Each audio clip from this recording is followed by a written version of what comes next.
اس میں کتاب کے نزول کی حکمت بیان کی گئی ہے کہ اللہ نے یہ کتاب کیوں نازل کی ہے، تاکہ اس کتاب کے ذریعے لوگ اندھیروں سے نکل کر روشنی کی طرف آئیں۔ اندھیرے کیا ہیں؟ کفر ہے، شرک ہے، بدعت ہے، انکار ہے، ناشکری ہے، یہ تمام اندھیرے ہیں۔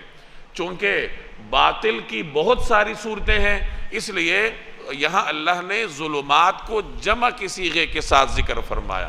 اندھیروں سے، چاہے اندھیرا کفر کا ہو، شرک کا ہو، ناشکری کا ہو، بدعت کا ہو، اللہ کے حقوق کا انکار ہو، بندوں کے حقوق کا انکار ہو، یہ تمام باطل کی مختلف شکلیں ہیں۔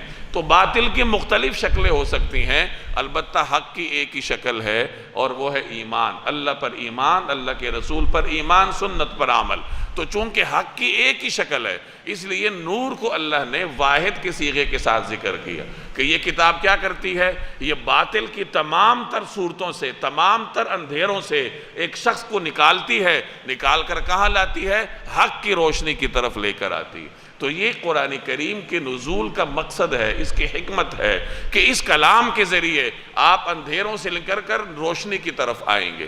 گویا کہ روشنی اگر تلاش کرنی ہے تو وہ اس کتاب کے اندر آپ کو تلاش کرنی ہوں گی، یہاں آپ کو ملے گی۔ اس کتاب کے دائیں بائیں آپ کو روشنی نہیں ملے گی۔ ایک آدمی یہ چاہے کہ میں بڑی سی بڑی ڈگری لے لوں، کوئی بڑے سے بڑا کاروبار کر لوں، بڑے سے بڑے منصب پر پہنچ جاؤ، تو وہاں اس کو روشنی نہیں ملے گی جب تک وہ اس کے ساتھ کلام الہی کو نہیں ملائے گا، قرآن کریم کو سمجھے گا، اور اس کی روشنی میں پھر اس منصب کے ساتھ انصاف کرنے کی کوشش کرے گا، پھر جا کر اس کو روشنی حاصل ہوگی۔